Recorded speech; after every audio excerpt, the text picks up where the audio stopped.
வணக்கம். மீண்டும் மற்றொரு ராஜ்யம் நிகழ்ச்சியினூடாக சந்தித்திருக்கின்றோம்.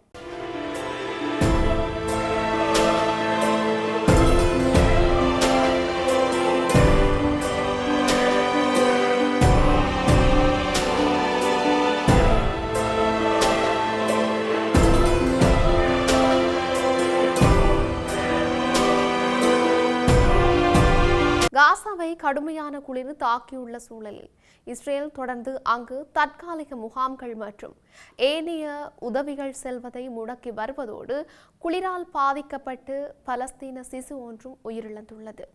2 வார சிசுவான முகமது கலீல் கடும் குளிருக்காக சிகிச்சை பெற அனுமதிக்கப்பட்ட நிலையில் உயிரிழந்ததாக பலஸ்தீன சுகாதார அமைச்சு கடந்த செவ்வாய்க்கிழமை அறிவித்தது.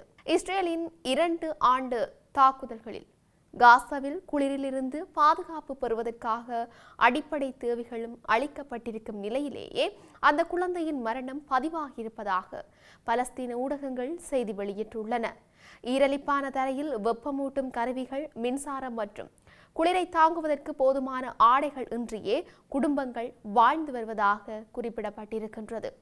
உணவு, எரிபொருள், அடைக்கலம் மற்றும் உதவிகள் இல்லாத பட்சத்தில் குளிர் என்பது உயிர் ஆபத்து கொண்டதாக இருக்கும் என்று காசா நகரிலிருந்து செய்தி நிறுவனத்தின் செய்தியாளர் ஒருவர் குறிப்பிட்டிருக்கின்றார். காசாவில் 2 ஆண்டுகளாக இஸ்ரேல் நடத்திய உக்கிர தாக்குதல்கள் காரணமாக அங்குள்ள 80% அதிகமான அமைப்புகள் அளிக்கப்பட்டிருக்கும் நிலையில் ஆயிரக்கணக்கான குடும்பங்கள் சிறிய கூடாரங்கள் அல்லது சன நெரிசல் மிக்க முகாம்களிலேயே தங்கி வருகின்றனர். காசாவில் அண்மையில் கடுமையான சூறாவளி தாக்கியதோடு அதனால் கடும் மழை ஏற்பட்டு வெள்ளப்பெருக்கினால் கூடாரங்கள் மூழ்கின. இதனால் குறைந்தது 11 பேர் உயிரிழந்தனர். இந்த மழை காரணமாக ஏற்கனவே இஸ்ரேலின் தாக்குதல்களில் சேதமடைந்திருக்கும் கட்டடங்கள் இடிந்து விழும் அச்சுறுத்தலும் அதிகரித்திருக்கின்றன. தீயை பயன்படுத்தி குழந்தைகளின் ஆடைகளை உலர்த்துவதற்கு நாம் முயற்சித்து வருகின்றோம் என்று காசா நகரிலிருந்து இடம்பெயர்ந்த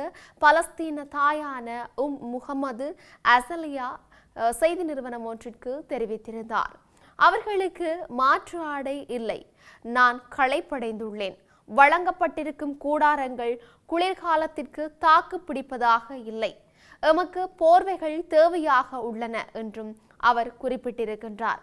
காசாவிற்கு உதவிப் பொருட்களை தடையின்றி வழங்க இஸ்ரேலை அனுமதிக்குமாறு மனிதாபிமானமான குழுக்கள் வலியுறுத்தி இருக்கின்றன. காசாவுக்கு உதவிகளை விநியோகிக்க மிக பொருத்தமான அமைப்பாக பலஸ்தீன அகதிகளுக்கான ஐநா நிறுவனம் இருப்பதாக ஐக்கிய நாடுகள் சபை குறிப்பிட்ட போதும் அந்த அமைப்பு காசாவுக்கு நேரடியாக உதவிகளை விநியோகிப்பதை இஸ்ரேல் அரசு தடுத்து வருகின்றது.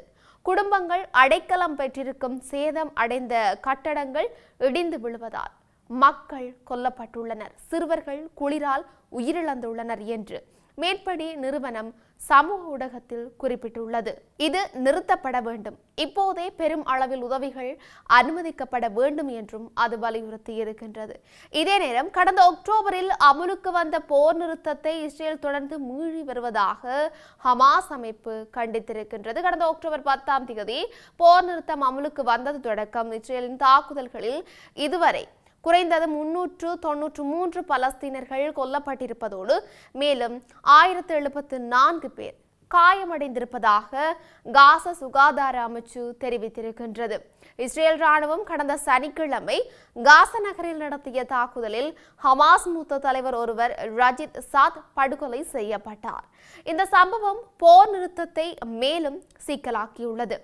அமெரிக்காவின் மத்தியஸ்தத்தில் எட்டப்பட்ட போர் நிறுத்த உடன்படிக்கையின் வாசகங்களை இஸ்ரேல் தவறான முறையில் கையாள்வதாக ஹமாஸ் தலைவர் ஹாசி ஹமாத் குற்றம் சாட்டியுள்ளார்.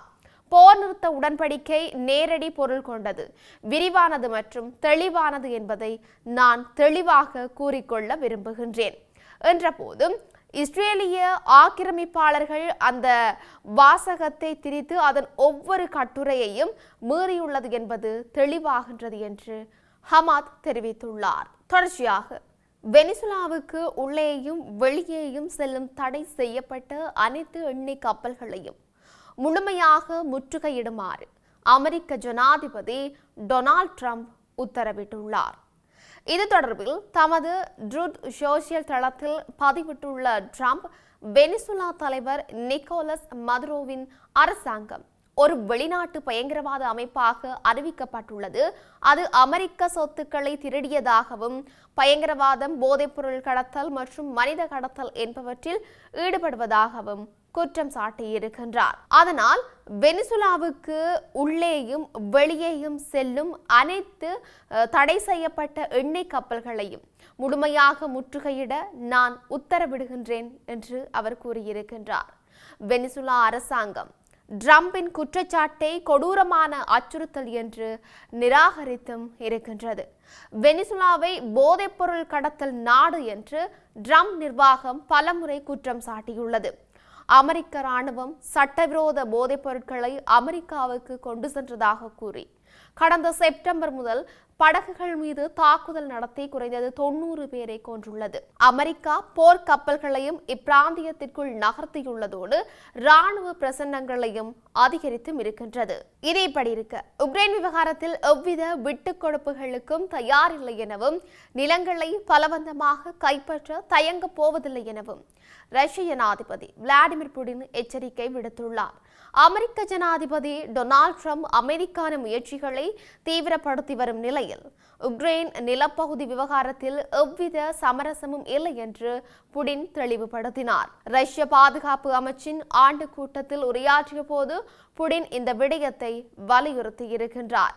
உக்ரைனின் ஐரோப்பிய கூட்டாளிகளை கடுமையாக விமர்சித்ததுடன் தேவையானால் பலவந்தமாகவே நிலப்பகுதிகளை கைப்பற்றுவோம் என்றும் எச்சரித்திருக்கின்றார். மோதலின் மூல காரணங்களை நீக்குவதற்கான தீர்வை ராஜதந்திர முறையில் அணுகுவதற்கு விரும்புகின்றோம் என்றும் தெரிவித்திருக்கின்றார். ஆனால் எதிர்நாடு மற்றும் அதன் வெளிநாட்டு ஆதரவாளர்கள் அர்த்தமுள்ள பேச்சுவார்த்தைக்கு மறுத்தால் ரஷ்யா தனது வரலாற்று நிலங்களை இராணுவ வழியிலேயே விடுவிக்கும் என்றும் அவர் குறிப்பிட்டிருக்கின்றார். உக்ரைன் ஒப்படைக்க வேண்டுமென ரஷ்யா கோரும் பகுதிகளே தொடரும் அமைதி பேச்சுவார்த்தையின் முக்கிய முட்டுக்கட்டையாக உள்ளன. சமாதான ஒப்பந்தம் சாத்தியம் என்று ட்ரம்ப் நம்பிக்கை வெளியிட்டாலும் உக்ரைனின் ஐரோப்பிய கூட்டாளிகள் கடுமையான பாதுகாப்பு உத்தரவாதங்களை வலியுறுத்தி வருகின்றனர் என்று புடின் குறிப்பிட்டும் இருக்கின்றார். அமெரிக்காவுடன் பேச்சுவார்த்தை நடைபெறுகின்றது. ஆனால் தற்போதைய ஐரோப்பிய அரசியல் தலைமையுடன் அர்த்தமுள்ள அமைதி பேச்சு சாத்தியமில்லை என்று விளாடிமிர் புடின் தெரிவித்தும் இருக்கின்றார். இப்படி இவையொருபுறம் இருக்க, கனடியர்களால் தேர்ந்தெடுக்கப்பெற்ற எமது அரசாங்கம் அவர்களின் நல்வாழ்விற்காக சிரமங்களை எதிர்கொள்ள தயாராகவே உள்ளது என்று ஒட்டாவா நகரில் இடம்பெற்ற மக்கள் சந்திப்பில் கனேடிய பிரதமர் மார்க் கார்னி தெரிவித்திருக்கின்றார். உலகின் சிறந்த நாடுகளில் ஒன்றான கனடாவை தங்கள் வாழ்விடமாகவும் சிறந்த வாழ்க்கை தமக்கு கிட்ட வேண்டும் என்ற எண்ணம் கொண்டவர்களாகவும் உள்ள கனேடியர்களால் தேர்ந்தெடுக்க பெற்ற எமது அரசாங்கம் அவர்களின் நல்வாழ்விற்காக சிரமங்களை எதிர்கொள்ள தயாராகவே உள்ளது என்றும், எனவே நாம் பல அண்மை காலத்தில் பல சிரமங்களை எதிர்கொண்டாலும் எமது அமைச்சர்கள் மற்றும் அறிவு சார்ந்தவர்களின் முறையான செயற்பாடுகளினால் எமது தேசத்தின் பொருளாதாரம் மிகவும் ஆரோக்கியமான பாதையில் சென்று கொண்டிருக்கின்றது என்பதை நாமும் எமது மக்களும் அவதானிக்கின்றார்கள். எனவே பல நல்ல திட்டங்களை அமுல் செய்யவும் எமது மக்களுக்கு பல வசதிகளை செய்து கொடுக்கவும் கனேடிய இராணுவத்தை ஒரு பலன் கொண்டதாக உயர்த்தவும் நெடுந்தூர பாதைகளை அமைக்கவும் பெருந்தொகை நிதியை நாம் ஒதுக்கியுள்ளோம். இவ்வாறு ஒட்டாவா நகரில் 10ஆம் தேதி புதன்கிழமை அன்று இடம்பெற்ற மக்கள் சந்திப்பில் கனேடிய பிரதமர் மார்க் கார்னி உற்சாகத்துடன் தெரிவித்திருந்தார். மேற்படி நிகழ்வில் தமிழ் பேசும் அமைச்சரான ஹரி ஆனந்த சங்கரி மற்றும் நாடாளுமன்ற உறுப்பினர் ஜுனிட்டா நாதன் ஆகியோர் உட்பட பல அமைச்சர்களும் நாடாளுமன்ற உறுப்பினர்களும் மகிழ்ச்சியுடன் கலந்து கொண்டார்கள். இப்படி இருக்க உலகளவிய ரீதியில் இன்னும் என்னெல்லாம் நடக்கப் போகின்றது என்று நாங்களும் பொறுத்திருந்து பார்க்கலாம். மீண்டும் மற்றொரு பதிவினூடாக சந்திக்கலாம். வணக்கம்.